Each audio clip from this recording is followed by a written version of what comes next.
أعوذ بالله من الشيطان الرجيم بسم الله الرحمن الرحيم إن للمتقين مفازا حدائق وأعنابا وكواعب أترابا وكأسا دهاقا لا يسمعون فيها لغوا ولا كذابا جزاء من ربك عطاء حسابا رب السماوات والأرض وما بينهما الرحمن لا يملكون منه خطابا يوم يقوم الروح والملائكة صفا لا يتكلمون إلا ما أذن له الرحمن وقال صوابا ذلك اليوم الحق فمن شاء اتخذ إلى ربه موابا صدق الله العلي العظيم আসসালামু আলাইকুম ওয়া রাহমাতুল্লাহি ওয়া বারাকাতুহু।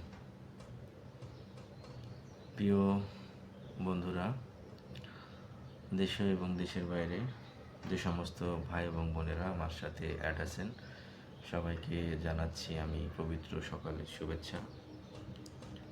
আশা করি সবাই সকল দিক থেকে ভালো আছেন। তো আমি আজকে পবিত্র কোরআন মাজিদের আমার খুব পছন্দের একটা সূরা আন-নাবা থেকে কিছু সংখ্যক আয়াত তেলাওয়াত করেছি। তো সূরা আন-নাবাটা খুবই তাৎপর্যপূর্ণ। বিশ্বনবী বলেছেন যে যদি কোনো মানুষ স্বচক্ষে কিয়ামতকে উপলব্ধি করতে চায়, স্বচক্ষে কিয়ামতকে দেখতে চাই, বা ওই লেভেলের স্ট্রংলি যদি কেউ অনুভব করতে চায় যে কিয়ামতে কী কী সংঘটিত হবে, কেমনে হবে, কীভাবে হবে, হাসরের ময়দানে কী হবে, কীভাবে হবে না, কেমনে হবে, এটা যদি সে উপলব্ধি করতে চায়, তাহলে পরে সে যেন সূরা আন-নাবা, সূরা তাকবীর, সূরা ওয়াকিয়া এবং সূরা ইনফিতার, এই চারটা সূরা যেন সে মনোযোগ সহকারে পড়ে। তাহলে তার চোখের সামনে একটা দৃশ্যপট ভেসে উঠবে, কিয়ামতের বিভীষিকাময় সেই চিত্র। তো আমি চেষ্টা করি কোরআনকে অনুশীলন করার প্রতিনিয়ত।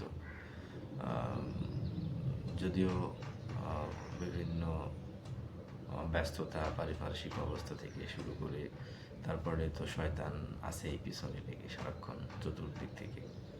শয়তান কখনোই চায় না যে শয়তান এবং শয়তানের বন্ধুরা, শয়তান এবং যারা শয়তানের অনুসরণ করে, এই সমস্ত বন্ধুগুলো মানুষকে, মুসলমানদেরকে কোরআনের কাছে আসতে দিতে চায় না।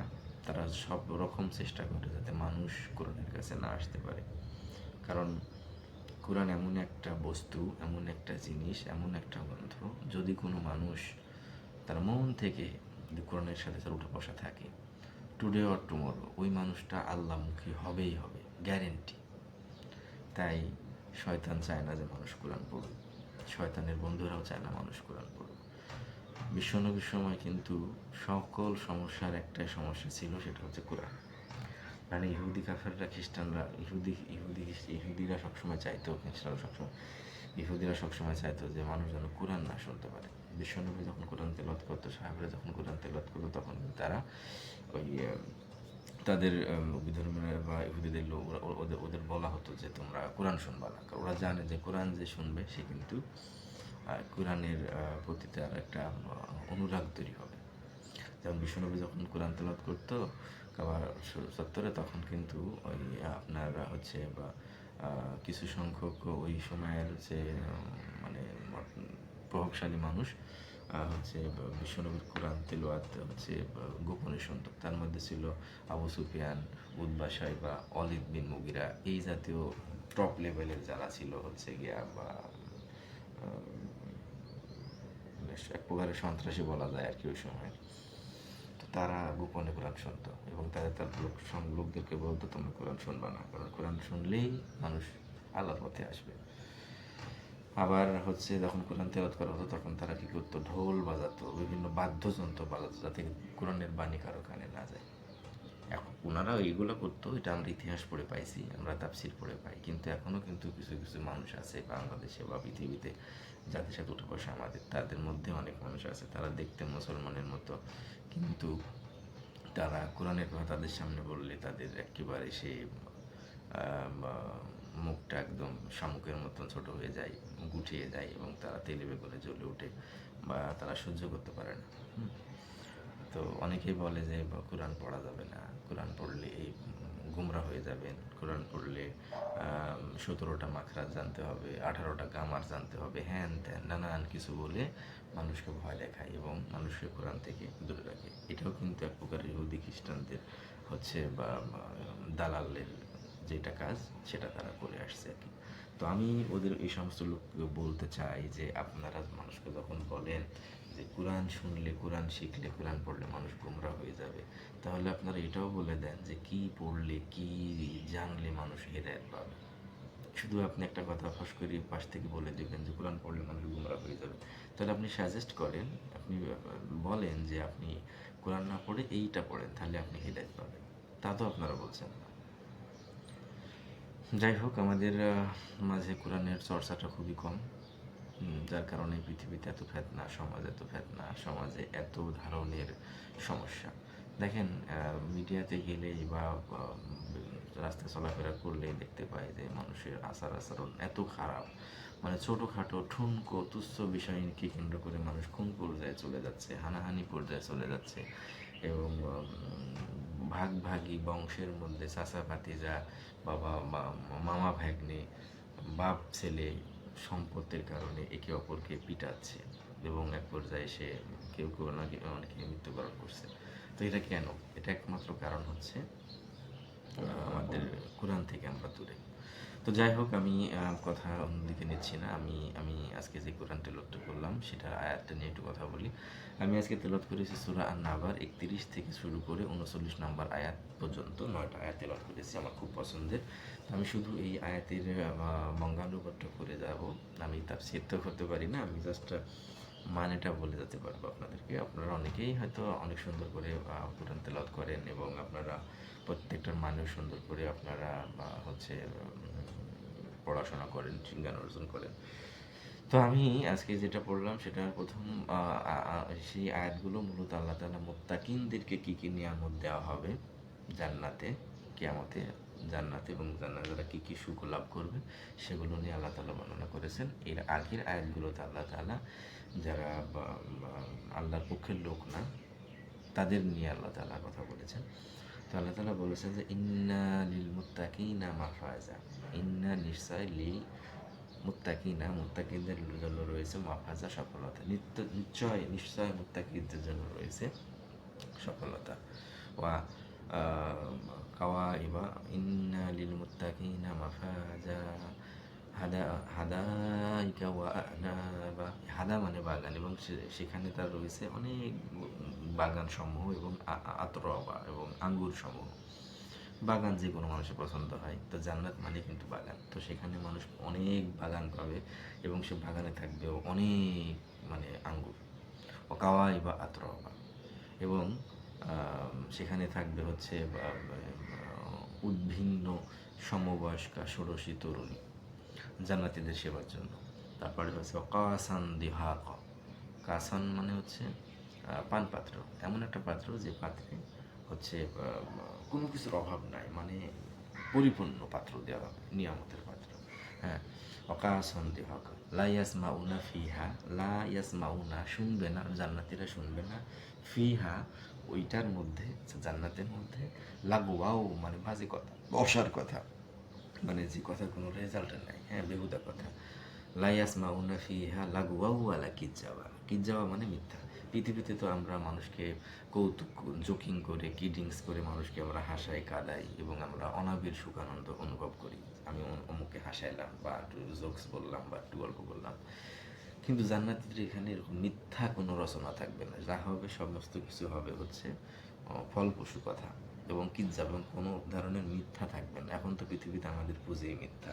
সকালে ঘুম থেকে বিছানাতে ঘোরার পর থেকে আমরা বিছানায় যাওয়া পর্যন্ত যা যা করি তার মধ্যে 97% থাকে হচ্ছে মিথ্যা আমাদের মধ্যে। সে হোক হুজুর, সে হোক সাধারণ মুসলমান, বা হোক সে মানুষ। আমি আমার মাই অবজারভেশন, অ্যাজ পার মাই অবজারভেশন আমি দেখেছি যে আমার অনেক ক্লোজ কিছু কিছু ফ্রেন্ড আছে হিন্দু, এবং আমার গ্রামের যেটা চিত্র সেটা হচ্ছে যে আমার গ্রামে যদি 500 লোক থাকে তার মধ্যে বা 200 নিয়ার অ্যাবাউট 200 লোক হচ্ছে, 200টা 500 পরিবার থাকলে 200 পরিবার হচ্ছে নিয়ার অ্যাবাউট হিন্দু। তো আমি দেখেছি যে আমাদের মুসলমানের মধ্যে মিথ্যার যেই অনুশীলন যতটুকু প্রকট, তাদের মধ্যে অর্থাৎ হিন্দুদের মধ্যে কিন্তু মিথ্যার প্রবণতা এতটা বেশি না। ওরাও হয়তো মিথ্যা বলে, বাট ওদের মিথ্যাটা আমাদের মতো এরকমভাবে ধারাবাহিকভাবে মিথ্যা কথা তারা বলে না। আমরা যে লেভেলের মিথ্যা কথা বলি, দি নেম অফ মুসলমান, আমরা শুধু দাড়ি টুপি জুব্বা এবং গরু খাওয়া, এগুলো তার বিশ্বনবীর হচ্ছে মিলাদুন্নবী পালন করা আর রমজান মাসে রোজা করা, এটা ছাড়া আমাদের মুসলমানের আর কোনো অন্য কোনো কিছু পালন করি না। এবং আমরা হচ্ছে শুধু মুখেই বলি ছুটাই, আমাদের কাজে কর্মের সাথে কোনো মিল নাই। অথচ আল্লাহ তাআলা বলেছিলেন একটা আয়াতে, আমার আয়াতটা হচ্ছে যে ইয়া আইয়ুহাল্লাযিনা আমানু লিমা তাকুলুনা মা লা তাফআলুন, তোমরা হে ঈমানদারগণ, তোমরা এমন কথা কেন বলো যেটা নিজেরা মানো না, নিজেরা করো না, তুমি অপরকে উপদেশ দাও। আগে নিজে মানতে হবে, তারপর অপরকে বলতে হবে। কিন্তু আমরা বলার দিক থেকে 100তে 100, কিন্তু মানার দিক থেকে আমার পারফরমেন্স হচ্ছে 5%ও না। তো এটা অন্য বিষয়। তো আমি যেখানে ছিলাম যে হচ্ছে বা লা ইয়াসমাউনা ফিহা লাগওয়াও ওয়ালা কিজ্জাবা, জান্নাতীরা জান্নাতে কোনো ধরনের অসার কথা শুনবে না এবং কোনো ধরনের মিথ্যা কথাও শুনবে না। তারপরে হচ্ছে রব্বিস সামাওয়াতি ওয়াল আরদি মা বাইনাহুমা রহমা, পৃথিবী এবং আসমান, আসমান জমিনের এত দুইয়ের মাঝখানে যা কিছু আছে সব কিছু রবের, সব কিছু পূরণ করুণাময়ের। লা ইয়ামলিকুনা মিনহু খিতাবা, সেখানে কেউ কোনো কথা বলার সামর্থ্য রাখবে না। অর্থাৎ ওই আসমান এবং জমিনের মাঝে যত কিছু আছে, যত বড় বড় ক্ষমতাধর মানুষ থাকুক, যত বড় বড় মানুষ থাকুক না কেন, কেউ কিয়ামতের দিন হাসরের ময়দানে আল্লাহর সামনে কথা বলার সামর্থ্য রাখবে না। ইয়াউমা ইয়াকুমুর রুহু ওয়াল মালাইকাতু সাফফা, এবং ওই দিন রূহ এবং ফেরেশতাগণ সারিবদ্ধভাবে দাঁড়িয়ে থাকবে। লা ইয়াতাকাল্লামুনা, কেউ কথা বলতে পারবে না, ইল্লা মা আযিনাল্লাহুর রহমান, আল্লাহ যাকে অনুমতি দিবেন উনি কেবলমাত্র কথা বলতে পারবেন। ওয়াকালা সাওয়াবা, এবং এই অনুমতি পাওয়ার পরে যেটাই বলবে সেটাই বলবে সত্য, মিথ্যা বলবে না। হ্যাঁ, তো এখানে রূহ বলতে আমাদের মানব জাতিকেও বোঝানো হয়েছে, আবার রূহ বলতে জিবরাইল আলাইহিস সালামকেও বোঝানো হয়েছে। তাফসীর ইবনে কাসিরে বলা হচ্ছে যে এখানে রূহ বলতে মানুষকে বোঝানো হয়েছে, যে সেখানে মানুষ এবং ফেরেশতাগণ সারিবদ্ধভাবে দাঁড়িয়ে থাকবে এবং কেউ কথা বলতে পারবে না, আল্লাহর অনুমতি আল্লাহ যাকে দিবেন তিনিই কথা বলতে পারবেন। তারপরের লাইনটা হচ্ছে যে জালিকা ইয়াউমাল হাক্কু, এবং এই দিনটা হচ্ছে সত্য। ফামান শাআ আত্তাখাযা ইলা রাব্বিহি মাআবা, যে চায় সে যেন নিজের জীবন, নিজের আমল, আখলাক এবং তাকওয়া অর্জন করে আল্লাহর পথে ফিরে আসে। তো এই ছিল মূলত সূরা আন-নাবারা 29 নম্বর 31 নম্বর আয়াত থেকে 39 নম্বর আয়াত পর্যন্ত আয়াতের সংক্ষিপ্ত তর্জমা বা বঙ্গানুবাদ আমি করলাম। তাফসীর করার যোগ্যতা আমার নেই, তাফসীর করলে হয়তো আপনাদের শুনতে আরও ভালো লাগতো, বাট সেটা তো আমার দ্বারা সম্ভব না এই মুহূর্তে। তবে আমি আল্লাহর কাছে সাহায্য চাচ্ছি, দেখি আল্লাহ সহযোগিতা করেন কিনা। তো আসলে আমাদের কোরআনের কাছে না আসার জন্যই আমাদের মধ্যে আমরা মহাচ্ছন্ন হয়ে পড়েছি। আমাদের উচিত কোরআনের কাছে আসা। আসলে দেখেন, শয়তান তো চাবে না, কারণ শয়তান তো আল্লাহর একজন প্রিয় লোক ছিল। সে তো শয়তান হয়ে গেছে মানব সৃষ্টিকে, মানব জাতিকে সৃষ্টি করার পরে তাকে যখন বলা হলো যে তুমি সেজদা করো, তখন সে সেজদা করলো না, এবং সেই মানুষের কারণে কিন্তু পথভ্রষ্ট হয়।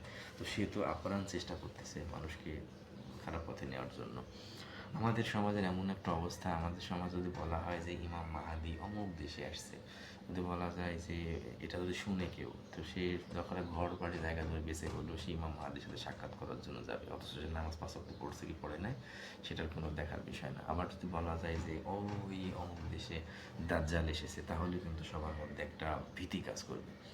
অথচ আল্লাহ তাআলা একটা বারের জন্য ইমাম মাহাদির কথা এবং কোরআনের মধ্যে দাজ্জালের কথা বলেন। যদি দাজ্জাল এতই ইম্পর্টেন্ট হতো তাহলে কিন্তু আল্লাহ একবার হলেও বলতো। হ্যাঁ, হাদিসে যেহেতু আছে দাজ্জাল আসতে পারে এবং ইমাম মাহাদিও আসতে পারে। তো ইমাম মাহাদি শব্দের অর্থ হচ্ছে যে সৎ পথ চলে, সৎ পথে চলে, পথপ্রদর্শক, যে সিরাতুল মুস্তাকিমে থাকে। তো আমাদের জন্য তো সর্বোত্তম ইমাম মাহাদি হচ্ছেন আমাদের নবী বিশ্বনবী মুহাম্মদ সাল্লাল্লাহু আলাইহি ওয়াসাল্লাম, কারণ উনি তো সৎ পথে ছিলেন এবং উনি আমাদেরকে সৎ পথের আহ্বান করে গেছেন। যাই হোক, এটা ভিন্ন কথা, অনেক ওইদিকে আমি যাবো না, ওদিকে গেলে পারে টাইম বেশি, ভিডিওর টাইম বেশি হয়ে যায়। আমি কথা বেশি শর্ট করার চেষ্টা করছি আর কি। তো যেটা বলছিলাম যে আমাদের এমন, আমরা হুজুগে বাঙালি, যে সৎ মানে দাজ্জালের কথা, ইমাম মাহাদির কথা যদি আমরা বলা হয় তাহলে পরে মানুষ ছুটে চলে যাবে ইমাম মাহাদির সাথে দেখা করার জন্য, এবং দাজ্জালের কথা শুনলে তো মানুষের মধ্যে একটা অন্যরকম বিষয় বিরাজ করবে এই মুহূর্তে। কিন্তু আল্লাহ তাআলা পবিত্র কোরআনের মধ্যে ৮৬ বার বলেছেন শয়তানের কথা, যে তোমার শয়তান তোমাদের প্রকাশ্য শত্রু। কিন্তু এই শয়তানকে নিয়ে আমাদের কোনো প্যারা নাই, কোনো ধরনের প্যানিক নাই, কোনো ধরনের মাথা ব্যথা নাই, যতটা না মাথা ব্যথা করি আমরা দাজ্জালকে নিয়ে। অথচ যে শয়তান সারাক্ষণ আমার সামনে পিছনে ডানে বামে আমাকে ক্ষতি করার জন্য চেষ্টা করছে। শয়তান কীভাবে মানুষকে ডানে বামে ক্ষতি করে সেটা সূরা আরাফের 17 নম্বর আয়াতে বলা আছে, আপনারা সময় পেলে দেখে নিন এই আয়াতের তাফসীরটা, তাহলে বুঝবেন যে শয়তান কোন লেভেলের আপনার সাথে মেহনত করে। আপনি কি মেহনত করেন সারাদিন? তার চাইতে শতগুণ মেহনত করে শয়তান আপনাকে খারাপ পথে নেওয়ার জন্য। এটা আপনি বিশ্বাস করেন, এটা আপনি বিশ্বাস করেন। আপনি জানতে পারছেন না যে আপনাকে কীভাবে প্রোটেক্ট করে রাখছে আল্লাহ তাআলা ফেরেশতা দিয়ে। আমাদের যদি ফেরেশতা প্রোটেক্ট না দিত আল্লাহর তরফ থেকে, তাহলে পরে শয়তান আমাদেরকে ধাক্কা মেরে ফেলে দিত, দিয়ে রাস্তার মধ্যে গাড়ির তলে ফেলে দিত, বা ছাদ থেকে ফেলে দিত, গাছ থেকে ফেলে দিত, এরকম ইতিহাস হয়। তো যাই হোক, আমরা আমাদের কোরআনের দিকে আসতে হবে, ইমানটাকে আরও মজবুত করতে হবে। আমাদের কালেমার মধ্যে বলা আছে যে এটা সেটা তো আমরা আসলে ওইভাবে অনুধাবন করি না। আমাদের কালেমার মধ্যে বলা আছে কি যে লা ইলাহা ইল্লাল্লাহু মুহাম্মাদুর রাসূলুল্লাহ, এটাকে আমরা একটা শুধু বাক্য বলি, কিন্তু এটার মধ্যে রয়েছে সারা কোরআন শরীফের তাফসীর। সকল পৃথিবীর সকল নবী এবং রাসূল কিন্তু এই বাণীটা প্রচার করার জন্য এসেছেন পৃথিবীতে, এবং এটা প্রচার করা খুব একটা সহজ না, অনেক কঠিন। সূরা তাওবার 111 নম্বর আয়াতে আল্লাহ তাআলা বলেছেন যে তোমাদের মুমিনদের জীবন সম্পত্তি জান্নাতের বিনিময়ে আল্লাহ তাআলা খরিদ করে নিয়েছেন। তারা আল্লাহর পথে জিহাদ করবে। ইন্নাল্লাহা হাস্তারা মিনাল মুমিনিনা আনফুসাহুম ওয়া আমওয়ালুকুম বিআন্না লাহুমুল জান্নাহ। আল্লাহ তাআলা মুমিনের জীবন সম্পত্তি জান্নাতের বিনিময়ে খরিদ করে নিয়েছেন। ইউকাতিলুনা ফি সাবিলিল্লাহ, তারা আল্লাহর পথে যুদ্ধ করবে, কাফেরদেরকে হত্যা করবে এবং নিজেরা শহীদ হবে। এবং এই কথাটা, এই প্রতিজ্ঞাটা সত্যায়িত হয়েছে তাওরাত, ইনজিল এবং কুরআনে বর্ণনা করা হয়েছে। তো একটা মানুষ যখন কালেমা পাঠ করার চিন্তা করবে তখন তার ফার্স্ট অনুভূতি থাকতে হবে যে আমার জীবন সম্পত্তি আমি আল্লাহর নামে আল্লাহর কাছে বিক্রি করছি। এই আয়াতটা নাজিল হওয়ার পরে বিশ্বনবী কুরাইশদের কাছে এসে বলছে যে হে কুরাইশগণ, তোমরা তোমাদের জীবন সম্পত্তি আল্লাহর কাছে বিক্রি করো, আল্লাহ ছাড়া এত দাম দিয়ে এটাকেও কিনতে পারবে না। তো আমরা যারা কালেমা পড়তে চাই বা কালেমা পড়ছি তারা আরও স্ট্রংলি পড়তে হবে আমাদেরকে, যে আমার অনুভূতি থাকতে হবে প্রথমে যে আমি আমার জীবন সম্পত্তি আল্লাহর কাছে বিক্রি করে দিচ্ছি, এইটা তো হতে হবে ফার্স্ট অনুভূতি আমার। তারপরে বিশ্বাস করতে হবে যে আমি যে কোনো মুহূর্তে আমি আল্লাহর পথে যুদ্ধ করব। হ্যাঁ, আল্লাহর পথে যুদ্ধ করব এবং কাফেরদেরকে হত্যা করব এবং প্রয়োজন লাগলে আমি নিজে শহীদ হব।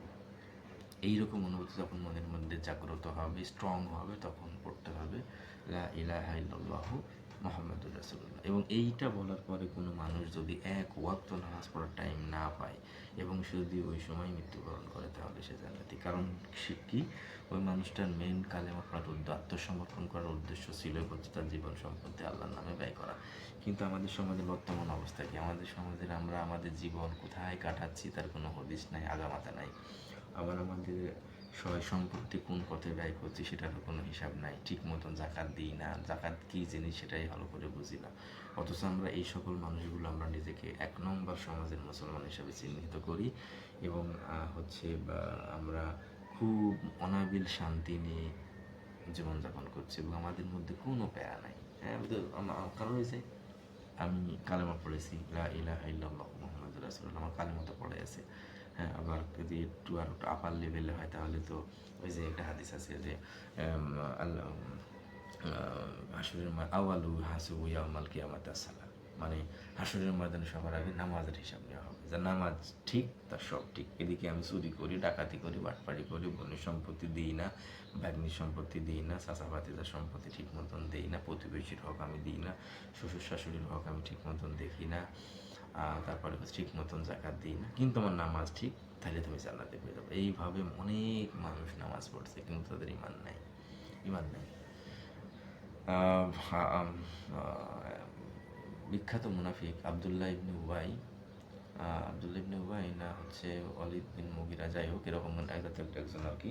উনি কিন্তু প্রচুর নামাজের পথে দাঁড়িয়ে ছিল, কনসিস্টেন্সি ছিল তার নামাজের মধ্যে। সে খুব নামাজ রেগুলার নামাজ পড়তো বিশ্বনবীর সাথে, কিন্তু সে কিন্তু ছিল হচ্ছে মুনাফিক। তো যারা নামাজ পড়ি আমরা, আমাদের মধ্যে সবাই যে মুসলমান, সবাই যে আল্লাহর মনোনীত মুমিন বান্দা, এটা কিন্তু মনে করা যাবে না। আল্লাহ একটা মানুষ কীভাবে মুমিন হবে সেটা সূরা বাকারার প্রথম অংশেই বলে দিয়েছেন, এবং একটা মানুষের কাফিরের কী গুণাবলী সেটাও তারপরে আয়াতে বলেছেন, এবং তারপরে লাইনে বলেছেন মুনাফিকের কথা। সূরা বাকারায় আল্লাহ তাআলা প্রথমে বলেছেন মুমিনদের কথা, বৈশিষ্ট্য, তারপরে বলেছেন কাফিরদের বৈশিষ্ট্য, তারপরে বলেছেন হচ্ছে আপনার মুনাফিকদের বৈশিষ্ট্য। তাই এটা 1 থেকে 15 নম্বর আয়াতের মধ্যে আল্লাহ তাআলা এই ঘটনাগুলো বর্ণনা করেছেন। তো আমাকে মুমিন হতে হবে, সূরা বাকারার যে 5টা গুণ আল্লাহ তাআলা বলেছেন, ওই 5টা গুণ অধিকার আমাদের হতে হবে। তো যাই হোক, আমরা কালেমা পড়ার ক্ষেত্রে আমাদের এই বিষয়টা আবারও রিভাইজ করা উচিত, তারপরে হচ্ছে আমাদের ওইভাবে ইয়ে করা বা ইবাদতবন্দি করা আল্লাহর উচিত। আল্লাহ তাআলার কাছে আমাদের জীবন সম্পত্তি করতে হবে, বিক্রি করতে হবে।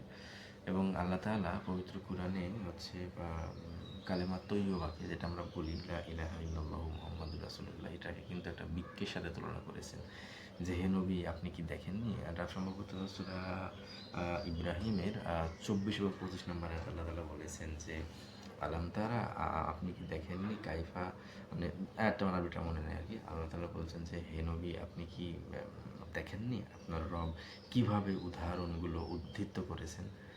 কালিমায়ে তৈয়বা হচ্ছে পবিত্র, কালিমায়ে তৈয়বা হচ্ছে একটা পবিত্র বৃক্ষ, যে বৃক্ষের শিকড়গুলো দৃঢ়ভাবে মাটিতে পতিত, শাখাগুলো আকাশে বিস্তীর্ণ, যেই গাছটি তার রবের হুকুমে সকল মৌসুমে ফল দান করে। আর আল্লাহ তাআলা এভাবেই মানুষের সামনে উদাহরণ পেশ করেন যাতে মানুষরা, জ্ঞানীরা উপদেশ গ্রহণ করতে পারে। তো আল্লাহ তাআলা কালেমা তৈয়বাকে গাছের সাথে তুলনা করলেন কেন? কারণটা কি? একটা গাছের কি থাকে? একটা গাছের থাকে হচ্ছে আপনার 3টা অংশ মূলত, মূল, কাণ্ড এবং শাখা প্রশাখা। তো মূলটা কি? মূলটা দেখা যায় না। আমাদের মুসলিম উম্মার মানে আলিম উলামাগণও ইমানের 3টা পর্যায়ে ভাগ করেছেন। সেটা হচ্ছে তাসদিক বিল জিনান, অর্থাৎ অন্তরে বিশ্বাস, ইকরার বিল লিসান, মুখে প্রকাশ, এবং আমর বিল আরকান, মানে আমল বিল আরকান, মানে সব ফরজ পর্যায়ের যেই আদেশ এবং নিষেধগুলো রয়েছে সেগুলো সেগুলোর আমল এবং কার্যে পরিণত করা। তো একটা গাছের যেহেতু থাকে হচ্ছে মূল, কাণ্ড এবং শাখা প্রশাখা, তো মূল গাছের মূলটা কিন্তু দেখা যায় না, এটা লুকানো থাকে, হাইড করা থাকে। তো আমাদের ইমানটাও কিন্তু লুকানো থাকে, হাইড করা থাকে, ইমান কিন্তু দেখা যায় না, ইমান হচ্ছে অন্তরে বিশ্বাস। তো এইটা হচ্ছে গাছের মূলের সাথে তুলনা করা হয়েছে। আর হচ্ছে কাণ্ড, গাছের কাণ্ড দেখা যায়, তো এটাকে তুলনা করা হয়েছে হচ্ছে ইকরার বিল লিসান, মুখে প্রকাশ। তো মুখে প্রকাশটা দেখা যায় না, তবে কেউ যদি মুখে প্রকাশ করে তাহলে তার করা যায়, মানে ইন্দ্রিয় শক্তি দ্বারা উপলব্ধি করা যায়। তো এটা হচ্ছে ইকরার বিল লিসান বা গাছের কাণ্ড। আর আমল আমল বিল আরকান হচ্ছে ফরজ পর্যায়ের আদেশ নিষেধগুলো প্রতি আমল করা এবং কার্যে পরিণত করা। এটা হচ্ছে গাছের শাখা প্রশাখা। শাখা পোশাকের মধ্যে রয়েছে ফরজ, ওয়াজিব, সুন্নত, নফল, মুস্তাহাব, মুবা, মাকরু। তো শাখা পোশাকের প্রথম পর্যায়টা হচ্ছে ফরজ, যেমন হচ্ছে 5 ওয়াক্ত নামাজ পড়া ফরজ, 5 ওয়াক্ত নামাজের 17 রাকাত নামাজ পড়া ফরজ। এর সাথে রয়েছে ফরজে কিফায়া। আর এটা হচ্ছে শাখার আবার পর্যায়ে বিশ্বনবী বলেছেন 73 থেকে 79 পর্যন্ত। তো শাখার পরে আসছে কি পৌশাখা কোনগুলো? যেমন হচ্ছে ওয়াজিব পর্যায়ের যেই ইবাদতগুলো রয়েছে, যেমন 2 ঈদের নামাজ এবং হচ্ছে আপনার হচ্ছে 2 ঈদের নামাজ এবং হচ্ছে বিতরের নামাজ, এটা হচ্ছে ওয়াজিব নামাজ। আবার হচ্ছে পোশাকার পরে হচ্ছে পোশাখা, এটা হচ্ছে কি হলো সুন্নত নামাজ, সুন্নত যেই কাজগুলো রয়েছে সেগুলো। আর গাছের পাতা, পল্লব, ফল ধরার স্থানগুলো হচ্ছে মুস্তাহাব, নফল এবং মুবা বা হারাম হালাল এই টাইপের। তো আমরা এখন একটা গাছের যেমন গাছের মূল লক্ষ্যই হচ্ছে ফল দান করা। তো গাছের ফল নিতে হলে আমাকে অবশ্যই করতে হবে, আমার গাছটাকে পরিচর্যা করতে হবে, গাছের মূল রক্ষা করতে হবে। মূলকে যদি আমি রক্ষা না করি তাহলে কাণ্ড পাওয়া যাবে না, কাণ্ডকে যদি আমি রক্ষা না করি তাহলে পরে আমি শাখা প্রশাখা পাবো না, শাখা যদি আমি যত্ন না করি পৌশাখাগুলো আমি পাবো না, পৌশাখাগুলোকে যদি আমি যত্ন না করি তাহলে কিন্তু আমার হচ্ছে শাখাগুলো আমি পাবো না, এরপরে ফল বা পাতা পল্লব এগুলো আমি পাবো না। ঠিক তেমনিভাবে যদি আমি ফরজ নামাজ আদায় না করি তাহলে নফল সুন্নত নামাজ পড়ি, ওয়াজিব নামাজ পড়ে আমার কোনো ফায়দা হবে না। যদি ওয়াজিব নামাজ আমি না পড়ি, ওয়াজিব আমলগুলো আমি না করি, তাহলে সুন্নত পড়ে আমার কোনো লাভ হবে না। যদি সুন্নতগুলো আমি না আদায় করি তাহলে পরে নফল পড়ে কোনো লাভ হবে না। মানে প্রত্যেকটা আমলেরই কিন্তু একটা ধারাবাহিকতা রয়েছে, সেই ধারাবাহিকতাটা, সেই সিকোয়েন্সটা মেনটেন করে আমাকে ইবাদত করতে হবে। হ্যাঁ, জিকির করতে হবে সর্বোচ্চটাকে। যেমন আল্লাহ তাআলা বলেছেন যে ইন্নানি আনাল্লাহ, আমি আল্লাহ, লা ইলাহা ইল্লা আনা, আমি ছাড়া কোনো ইলাহ নাই, ফা'বুদুনি, তোমরা আমার ইবাদত করো, ওয়া আকিমুস সালাতা লিযিকরি, এবং আমার স্মরণে নামাজ কায়েম করো। সূরা তাহা আয়াত নম্বর 14। তো সর্বোত্তম জিকির হচ্ছে নামাজ। তো নামাজের ফরজ নামাজটা আমাকে আগে আদায় করতে হবে, তারপরে আমি ওয়াজিবটা করবো, তারপরে আমি সুন্নত, তারপরে আমি নফল বা মুস্তাহাব বা এই জাতীয়গুলো করব। এখন আমাদের সমাজ যেটা হয়েছে যে আমরা এখন নফল নিয়ে কাড়াকাড়ি, মানে আমাদের নফল নিয়ে এমন ব্যস্ততা যে এই বিশেষ করে মহিলা, মানে আমাদের বোনগুলোর মধ্যে এই প্রবণতাটা বেশি যে তারা নফল ইবাদতে খুব মানে পটু, খুব পাকা, খুবই তারা আগ্রহী। যেমন নফল রোজা, তারপরে বিভিন্ন হচ্ছে বিভিন্ন দোয়া দুরুদের বই, এগুলো নিয়ে আমাদের বোনেরা থাকেন, যারা যে সমস্ত বোনেরা ইসলামের পথে চলাফেরা করে তাদের মধ্যে ম্যাক্সিমামই দেখি তারা সময় নষ্ট করছে কি পড়ে, ওই ফজিলতের গল্প পড়ছে, ফজিলতের বই পড়ে, মানে ফাজাইলে আমল। এই বইটা তো আমার মা বোনদেরকে একটা শেষ করে দিল, ফাজাইলে আমল। হুম, ফাজাইলে আমল পড়ার আগে আপনার প্রথম পড়া উচিত তো কোরআন, তারপরে বিশ্বনবীর কোরআনের সাথে যে হাদিসগুলো মিলে যায় সেই হাদিসগুলো পড়া, সহি হাদিসগুলো পড়া। তো আমি আগেই যদি নফলের দিকে যাই তাহলে তো আমার ফরজ তরফ হয়ে যাচ্ছে, ওয়াজিব তরফ হয়ে যাচ্ছে, তাহলে কি আপনি ফল পাবেন? ফল তো পাবেন না। একটাকে গাছকে রক্ষা করতে, গাছ থেকে ফল পেতে হলে আপনাকে তো গাছের মূল, কাণ্ড, শাখা এগুলো রক্ষা করতে হবে।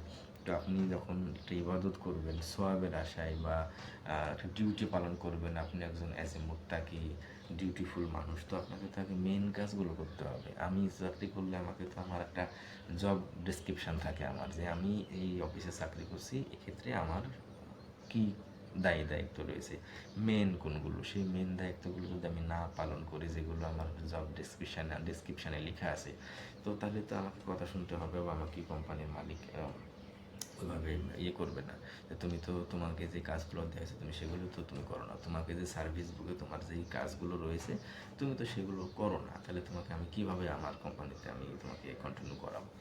তো আল্লাহ তাআলা আমাদের জন্য একটা সার্ভিস বুক পাঠাইছেন, পবিত্র কোরআন। তো সেইটাতে কি বলা আছে আপনি দেখবেন না, আমি দেখবো না? তারপরে না আমি সার্ভিস বুক অনুযায়ী কাজ করবো। আল্লাহ যদি ধরে আপনি আমাকে, তাহলে আমাদের কোনো কিছু বলার সুযোগ আছে, কথা বলার কোনো সুযোগ পাওয়া যাবে? তো এই কোরআন তো আল্লাহর কাছে অভিযোগ করবে, এবং বিশ্বনবী স্বয়ং যারা কোরআন মানে না, কোরআন অবমাননা করে, তাদেরকে বিরুদ্ধে কিন্তু করবে, হচ্ছে বা মামলা দায়ের করবে। এখন যেই মানুষটা আপনাকে আমাকে সাফায়াত করবে, আমরা খুব বলি যে আমি বিশ্বনবীর উম্মত, শেষ নবীর উম্মত, নিজেকে খুব গর্ব করি। তো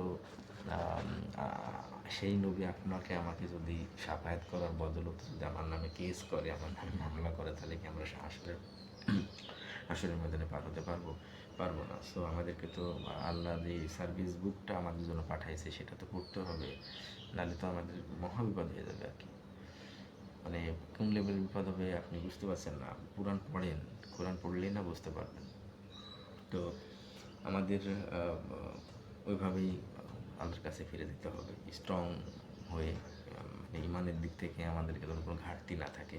অনেক ফরজ আমল আমরা করতে পারবো না, তারপরেও আমাদের চেষ্টা করতে হবে। আল্লাহ যদি বুঝতে পারে যে না আমার এই বান্দাটা চেষ্টা করে, যদিও সে পারে না, তো আমাদেরকে আগেই ইবাদতের ধারাবাহিকতা মেনটেন করতে হবে। ফরজ, ওয়াজিব, সুন্নত, মুস্তাহাব, নফল, মুবাহ, এগুলো করতে হবে। ধরেন একটা পুরুষ মানুষের নাভি থেকে হাঁটু পর্যন্ত সতর ঢাকা ফরজ, এইটার পরে যদি সে পাগড়ি বাঁধে বা জুব্বা পরে বা আরও কিছু করে, সেক্ষেত্রে সে মুস্তাহাবে সওয়াব পাবে। এখন যদি কোনো মানুষ তার মেন সতর না ঢেকে মাথায় জুব্বা পরে, তাহলে কি, মাথায় যদি পাগড়ি পরে, তাহলে কি সে ফরজের মানে মুস্তাহাবে সওয়াব পাবে? সে তো ফরজ তরক করে ফেললো। তো আপনি আমি যদি ফরজটাই মেনটেন না করি, তাহলে নকল দিয়ে কী হবে বলেন? হ্যাঁ, মহিলা আমার বোনদেরকে তো এই জায়গা থেকে নিয়ে বের করা যাচ্ছেই না, মানে তারা নফল ইবাদত নিয়ে সবসময় পড়ে আছে। আপনি যখন নফল নিয়ে পড়বেন, তখন আপনি ঠিক মনে রাখবেন যে নফলের গোড়ার দিকে কিন্তু ফরজ, ওয়াজিব, সুন্নত এগুলো রয়েছে। তো এগুলো আপনাদেরকে দাবি করতে হবে, এগুলো আমাদেরকে আরও করতে হবে। তো হচ্ছে যেমন ধরেন আরেকটা উদাহরণ দিতে পারি এরকম, যে যদি কেউ জাকাত না দিয়ে, তার জন্য যে জাকাতগুলো দেওয়া প্রয়োজন তার সম্পদ থেকে, সেগুলো যদি সে পরিশোধ না করে মাদ্রাসা, মসজিদ, ওয়াজ মাহফিল, বিভিন্ন জায়গায় সে দান করে, দান কিন্তু তার আমলনামায় লেখা হবে না, কারণ সে তো তার মেন যে জাকাত, সেটা ফরজ জাকাত, সেটাই তো সে পালন করে নাই। আবার ধরেন যদি কোনো মানুষ তার পিতামাতাকে, নিকট আত্মীয়দেরকে যদি, নিকট প্রতিবেশীদেরকে যদি, এদের প্রতি যদি অনুগ্রহ না করে, এদেরকে যদি দেখভাল না করে, মানে দূরের কোনো লোক দান খয়রাত করে, বা হচ্ছে এরকম জাতীয় কোনো কিছু করে, তবুও কিন্তু সেটা আল্লাহর কাছে জ্ঞানটা হবে না কোরআনের ভাষা অনুযায়ী। কারণ আল্লাহ তাআলা সূরা বনী ইসরাঈলের 23 নম্বর আয়াতে বলেছেন যে তোমরা তোমার পিতা মাতার সাথে সৎ ব্যবহার করো, ইহসান করো। তো আমি যদি ফরজটা বাদ দিয়ে নফলটা করতে যেতে তো হবে না সব সময়, মানে হাদিসে আছে যে এই দোয়া পড়লে অমুক পাবেন, এই দোয়া পড়লে অমুক পাবেন, এই দোয়া পড়লে এটা হয়ে যাবেন, এটা পড়লে অমুক হয়ে যাবেন, এই দোয়া পড়লে জান্নাতের 8টা দরজা খুলে যাবে, এই দরজা পড়লে জাহান্নামের 7টা দরজা খুলে যাবে। কি আজব কথাবার্তা! জান্নাত কিভাবে দিবে না দিবে সেটা সুন্দর করে আল্লাহ তাআলা পবিত্র কোরআনের অনেকগুলো আয়াতে বলে দিয়েছেন। আল্লাহ তাআলা উইদ্দাত শব্দের ব্যবহার করেছেন, উইদ্দাত লিল কাফিরিন, উইদ্দাত লিল মুত্তাকিন। এই উইদ্দাত মানে প্রিপার করে রাখছেন আল্লাহ তাআলা জান্নাত এবং জাহান্নাম। এই উইদ্দাত শব্দটি আল্লাহ তাআলা সারা কোরআন শরীফে 15 বার ব্যবহার করেছেন। 11 বার ব্যবহার করেছেন কাফেরদের জন্য, যে কাফেরদের জন্য জাহান্নাম প্রস্তুত করে রাখা হয়েছে, উইদ্দাত লিল কাফিরিন। আর 4 বার ব্যবহার করা হয়েছে জান্নাত মুত্তাকিদের জন্য প্রস্তুত করে রাখা হয়েছে। তো আপনার এই দোয়া পড়লে জান্নাতের 8টা দরজা খুলে গেলে আমি কি আপনার জান্নাতে যেতে পারবো? আপনি কি আমারটায় আসতে পারবেন? একটা সব কিছুরই তো একটা সিকিউরিটি আছে। আমি কি কোনো মানুষের বাসায় ঢুকতে পারবো অনুমতি ছাড়া? একটা সিকিউরিটি থাকবে না? তো আমার জান্নাতে আমার সিকিউরিটি থাকবে না? আপনার জান্নাতে একটা সিকিউরিটি থাকবে না? যে কেউ চাইলেই কি ঢুকে যেতে পারবে? ধরুন আমি জান্নাতুল মাওয়াতে যাওয়ার অধিকারী হয়েছে, আল্লাহ আমাকে সেখানে যাওয়ার অনুমতি দিচ্ছেন বা দিবে। তো আমি কি পারবো যাইতে জান্নাতুল ফেরদাউসে? হ্যাঁ, আর একজন ধরেন জান্নাতুল জান্নাতুল দারুস সালামে ঢোকার জন্য সে অ্যাপ্রুভ পেয়েছেন আল্লাহর কাছ থেকে, তো সে কি যাইতে পারবে জান্নাতুল ফেরদাউসে?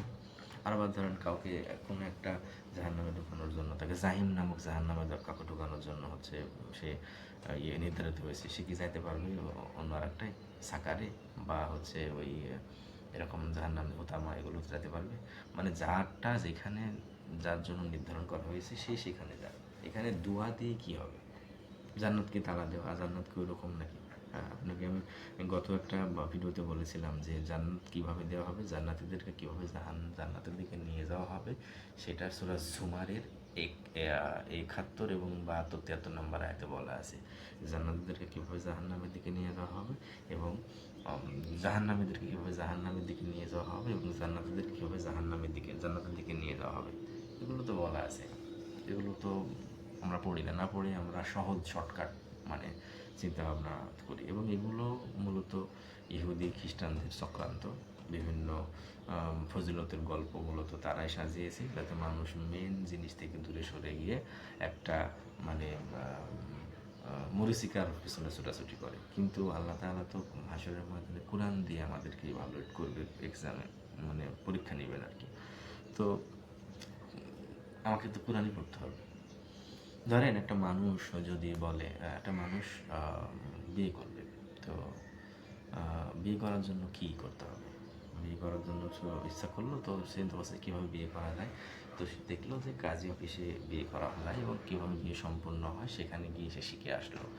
এখন হাজারবার যদি সে মানুষটা বিয়ে করবো বলে রাস্তায় রাস্তায় ঘুরতো, তার কি বিয়ে হতো? তার বিয়ে হতো না। বিয়ে করার জন্য লাগবে কনে পক্ষ এবং ছেলে পক্ষ, দুই পক্ষ একে অপরকে দেখবে, জানবে, শুনবে, দেন তারপরে না কাজীর মাধ্যমে বিয়ে করানো হবে এবং বিয়েতে কাজী বলবে অমুকের ছেলে অমুকের মেয়ের সাথে, অমুকের পুত্র অমুকের মেয়ের সাথে আমি নিকাহ দিলাম। তখন ছেলে যখনই কবুল বলবে বা আলহামদুলিল্লাহ বলবে, তখন একটা সেখানে আনন্দর পরিবেশ তৈরি হবে এবং বিয়েটা হয়ে যাবে। তো এই যে বিয়ের আগে যে বিষয়টা, জ্ঞানটা অর্জন করা, এটা হচ্ছে ইলমে মারিফাত। মানে আমাকে এই বিষয়গুলো জানতে হবে যে আমি যদি রাস্তায় রাস্তায় হাজারবার বলি কবুল কবুল বা আলহামদুলিল্লাহ আলহামদুলিল্লাহ, বিয়ে করবো, আমি বিয়ে করেছি, এরকম কিছু বিয়ে হবে না। একটা প্রসেস আছে, এই প্রসেস অনুযায়ী আপনাকে বিয়ে করতে হবে। আবার যদি এই প্রসেসটার নাম হচ্ছে ইলমে মারিফাত, তাই না? তো আবার আমি কালেমা পড়বো, কালেমা পড়ে আমি মুসলিম হব, তাহলে আমাকে জানতে হবে আমি কেন কালেমা পড়বো, কালেমা পড়ার পরে আমাকে কি দেওয়া হবে অ্যাজ এ মুসলিম, আমার কি দায়িত্ব পড়বে আমার ঘাড়ে, এবং আল্লাহ তাআলা আমাকে কি দিবেন, এই জাতীয় জ্ঞান অর্জন করতে হবে। এই জাতীয় জ্ঞান অর্জন করার নাম হচ্ছে ইলমে মারিফাত। আর ঈমান আনার পরে যে জ্ঞান অর্জন করা হয় তাকে বলা হয় ইলমে শরিয়াত। তার মানে প্রথমে সিনা পরিচয়, তারপরে বিবাহ। তো আমাকে প্রথমে জানতে হবে যে কাকে বিয়ে করব, কোন বংশের মেয়ে, সেই মেয়ের বাপ ভাইয়েরা কেমন, মামা মামিরা কেমন, বা আত্মীয় স্বজনরা কেমন, শিক্ষাগত যোগ্যতা তার কেমন, মেয়ে পক্ষ দেখবে যে কোন বংশের ছেলে, তার মামার বাড়ি কোথায়, দাদার বাড়ি কোথায়, ছেলে কী করে, শিক্ষাগত যোগ্যতা কী। এরপরে দুই পক্ষ যখন উভয়ের দায়িত্ব সম্পর্কে, কর্তব্য সম্পর্কে অবগত হবে, তারপর একটা প্রসেসে এসে বিয়েটা সম্পন্ন হবে। তো আমি কালেমা পড়ার আগে জানবো না যে আমার কালেমা পড়ার পরে কী দায়িত্ব হবে? ওই মুখে পড়লাম আর হয়ে গেল যে লা ইলাহা ইল্লাল্লাহু মুহাম্মাদুর রাসূলুল্লাহ, আমি মুসলিম, এতটুকুতে শেষ? আমি বিয়ে করার পরে আমি কবুল বললাম, আমার বিয়ে হয়ে গেল, বিয়ে হয়ে গেলে কি আমার দায়িত্ব শেষ? বিয়ে হয়ে যাওয়ার পরে ওই মানুষটা, ওই মেয়েটা অন্য বাবা মায়ের বাড়ি থেকে এসে আমার বাড়িতে আসলো বা আপনার বাড়িতে আসলো, তার প্রতি আপনার দায়িত্ব কর্তব্য আছে না? তাকে আপনি সিকিউরিটি দিয়ে রাখবেন না? তার খাওয়া থাকা থেকে শুরু করে তার পোশাক আশাক, তার সুখ দুঃখ, এগুলো নিয়ে আপনি সিকিউরিটি দিবেন না, দেওয়ার চেষ্টা করবেন না? তো আমি কালেমা পড়লাম আর আমি হয়ে গেলাম, আমি আল্লাহর একদম খাঁটি বান্দা হয়ে গেলাম, আল্লাহ তো বলছে সূরা তাওবার 111 নম্বর আয়াতে যে আমি মুমিনদের জীবন সম্পত্তি জান্নাতের বিনিময়ে খরিদ করে নিয়েছি।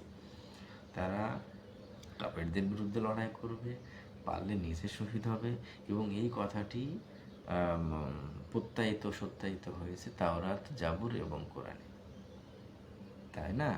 তো আমার জীবন সম্পদ আমি কীভাবে, আমার জীবন আমি কীভাবে কাটাচ্ছি? আল্লাহর পন্থা অনুযায়ী কাটাচ্ছি, আল্লাহ যে সার্ভিসের বুক দিছে সেটা অনুযায়ী কাটাচ্ছি, নাকি ইহুদি খ্রিস্টানদের মতে কাটাচ্ছি? আবার আমার সম্পদ আমি কোন পথে ব্যয় করছি, এইটা সব দেওয়া লাগবে না? সুম্মা ইয়াস আলুনা আনিন নাইম, তোমাদের প্রত্যেককে তার নিয়ামত সম্পর্কে জিজ্ঞাসা করা হবে। প্রত্যেককে তার নিয়ামত সম্পর্কে জিজ্ঞাসা করা হবে। তো আজকে এই পর্যন্তই। কথা আসলে বললে শেষ করাটা অনেক সময় সাপেক্ষ, বেশ অনেক কথা বলা যেত, বাট অলরেডি 40 মিনিট আপ হয়ে গেছে আমার ভিডিওর সাইজটা, আমি এখানে শেষ করে দিচ্ছি।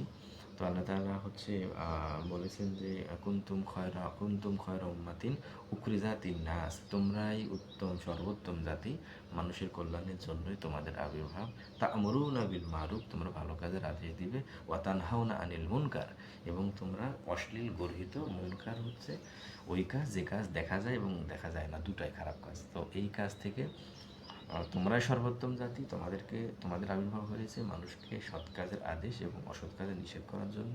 তো আমরা সৎ কাজ করার চেষ্টা করব নিজে, এবং তারপরে আমি আমার আত্মীয় স্বজন, আমার পরিবার, এবং যারা আমার সাথে চলাফেরা করেন, যারা আমার কথা দু একটা শোনেন, তাদেরকে আমরা ভালো কাজের উপদেশ দেবো এবং খারাপ কাজ থেকে নিষেধ করব। এটাই হচ্ছে আমাদের মূল কাজ, এটাই হচ্ছে আমাদের আল্লাহর তরফ থেকে দায়িত্ব। প্রত্যেকটা মানুষেরই কিন্তু আল্লাহর ধর্ম পালন করার, আল্লাহর দিন প্রচার করার দায়িত্ব রয়েছে। শুধুমাত্র যে হুজুররাই ইসলাম প্রচার করবে, শুধুমাত্র যে হুজুররাই আল্লাহর কোরআন মানুষের সামনে বলে তুলে ধরবে, এটা কিন্তু না। As a Muslim, as a মুমিন, অ্যাজ এ ডিউটিফুল পারসন, আপনাকে অবশ্যই আল্লাহর ধর্ম নিয়ে মানুষের কাছে প্রচার করতে হবে এবং নিজে পালন করতে হবে। আপনি বাড়ি করার ক্ষেত্রে, হাট বাজার করার ক্ষেত্রে, মার্কেট করার ক্ষেত্রে সব সময় ভালো কোয়ালিটিফুল জিনিসটা কেনার চেষ্টা করেন। যে আমি বাসা বাড়ির টাইলসটা করবো অমুক টাইলসের, আমি বাথরুমের ইকুইপমেন্টগুলো আমি বিদেশ থেকে আনাউন করব, আমি আমার বেডরুমকে আমি এভাবে সাজাবো, আমি আমার ড্রয়িং রুমকে, গেস্ট রুমকে এভাবে সাজাবো। সবসময় আমরা কিন্তু ভালোটা চেষ্টা করি, এবং বাজারে গেলে আমরা সবসময় ভালো বেগুন কোনটা, ভালো আলু কোনটা, ভালো সবজি কোনটা, ফ্রেশ সবজিগুলো, সতেজগুলো কোনটা ক্রয় করার চেষ্টা করি। কিন্তু ধর্মের দিক থেকে আমাদের এই ব্যাপারটা কিন্তু একেবারে উল্টা। মানে আমরা মনে করি যে ধর্ম শুধু ওই হুজুররাই শিখবে, বিয়ের মাসলা, তালাকের মাসলা, রোজার মাসলা, তার নামাজের মশলা, জাকাতের মশলা, এইগুলো শুধু হুজুররাই করবে, আমরা ওদের কাছ থেকে শুনে নেব। মানে এই যে একটা খাপ ছাড়া গা ছাড়া ভাব, এই ধর্মের ব্যাপারে আমাদের খুব উদাসীনতা রয়েছে। কিন্তু ধর্ম সম্পর্কে জ্ঞান অর্জন করা কিন্তু ফরজ, শুধু আপনার নামাজ আদায় করাই কিন্তু ফরজ না। অনেক নামাজি মানুষ আছে, নামাজ আজান দিলে পরে সে এমনভাবে করে হুলুস তুলুস পাকা ফেলে যে নামাজে যাব। আমি আমার গ্রামে দেখি কিছু কিছু লোক আছে সারাদিন গল্প করে দোকানে বা রাস্তায় বা গাছের নিচে, যখনই আজান দেয় তখন গেঞ্জি বা শার্ট ঘাড়ের উপর নিয়ে মারে মসজিদের দিকে দৌড়, কেন? সে নামাজ পড়বে। আমি আমার পরিচিত বহুত লোক দেখেছি, যে আমি ছোটোবেলা থেকে দেখি যে তারা নামাজ পড়ে 5 ওয়াক্ত, কিন্তু তাদের মধ্যে কোনো পরিবর্তন নাই। আগেও সে লোকের জমি দখল করে খাইতো, খাস জমি খাইতো, পাশের জমির দিকে আইল ঠালা বলে আমার গ্রামের ভাষায় যেটাকে, যে পাশের জমির দিকে একটু নিজের জমিটা বাড়িয়ে দেয়, অন্য ফসলের ক্ষতি করে, অন্য সম্পর্কে গিবত, তারপরে হচ্ছে আপনার শিকায়াত, পরনিন্দা পরচর্চা এগুলো করে বেড়ায়, এখনও করে। মানে তাকে আমি নামাজ পড়তে দেখছি আমার বুদ্ধি হওয়ার পর থেকে মিনিমাম 20-30 বছর, কিন্তু সে মানুষটা এখনও আগেও সে মানুষের এরকম আকাম করে বেড়াইতো, মানে মানুষকে জুলুম করে বেড়াইতো, মানুষের নিন্দা করে বেড়াইতো, এখনও সে কি কন্টিনিউয়াসলি করে যাচ্ছে। তাহলে সূরা আনফালে যে আল্লাহ তাআলা বলল যে ইন্না সলাতা তানহা আনিল ফাহশাই ওয়াল মুনকার, নিশ্চয় সালাত সকল প্রকার অশ্লীল এবং গর্হিত কাজ থেকে দূরে রাখে। তো এই আপনার নামাজ, আপনাকে এখন পর্যন্ত আপনার নামাজ এই সমস্ত অশ্লীল এবং গর্হিত কাজ থেকে দূরে রাখতে পারছে না, তার মানে কি আপনার নামাজটা হচ্ছে না?